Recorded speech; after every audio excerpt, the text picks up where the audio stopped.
Io rimango assolutamente basita nel leggere di un governo che decide di mettere una pietra tombale sopra ogni revisione e controllo della pedemontana veneta.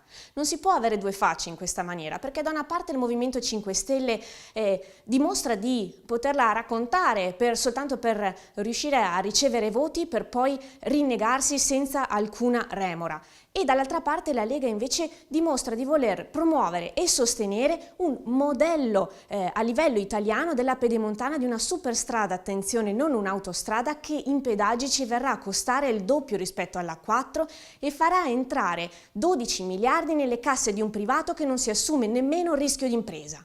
Allora, questa cosa qua è assolutamente da evitare. Ed è urgente una revisione di questi parametri, una revisione del progetto pedemontana. È urgente perché qua stiamo parlando di un'opera che è già realizzata al 50%, non stiamo parlando del tunnel del Brennero.